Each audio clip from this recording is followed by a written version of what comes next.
Monsieur le Président de la Commission, Monsieur le rapporteur, que je tiens encore à saluer pour tout son travail et toute son écoute.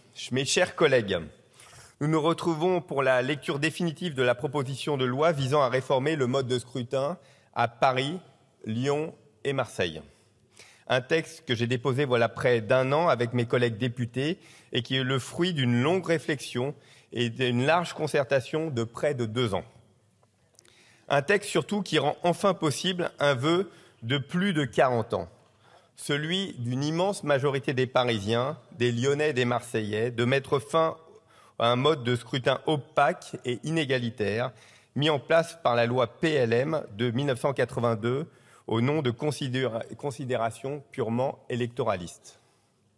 Un système si perfectible et dérogatoire au droit commun que même les opposants à la réforme que nous proposons n'ont pas trouvé le moyen de le défendre.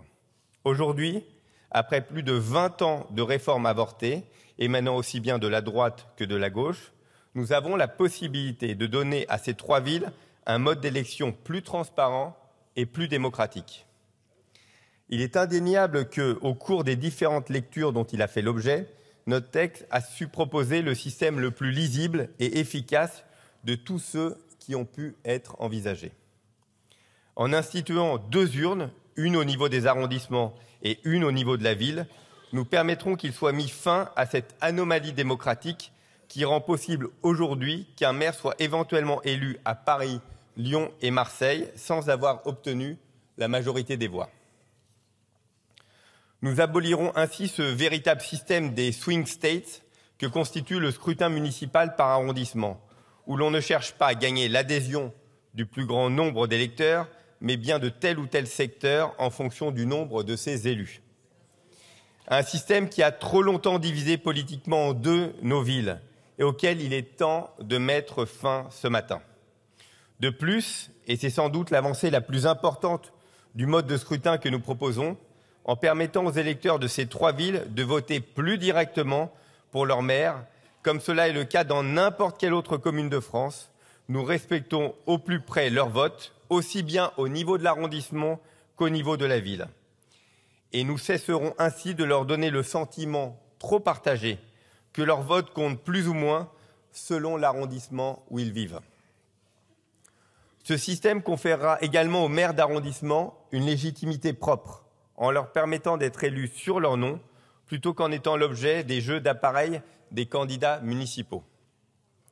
De même, la pérennisation de la loi par la loi de la conférence des maires, mise en place dans ces 3 villes, consacre une instance permanente de dialogue entre édiles de la ville et des arrondissements. Et nous souhaitons que ces avancées soient poursuivies par un vrai travail de réflexion sur les compétences des arrondissements à Paris, Lyon et Marseille, afin de pouvoir leur octroyer, par un prochain texte, de nouveaux moyens et des responsabilités harmonisées. Autre avancée démocratique importante à nos yeux, la prime majoritaire de 25% que ce texte propose rendra possible une meilleure représentation des sensibilités politiques au niveau de la ville. Et ce, en donnant aux oppositions plus de moyens de s'exprimer, tout en dégageant une majorité municipale claire qui soit apte à gouverner. Chers collègues, par le vote d'aujourd'hui, nous ne conférons pas seulement à ces 3 grandes villes un scrutin renouvelé, plus démocratique et transparent, mais nous redonnons surtout aux Parisiens, aux Lyonnais, aux Marseillais une voix pleine et entière sur la désignation de leurs représentants locaux.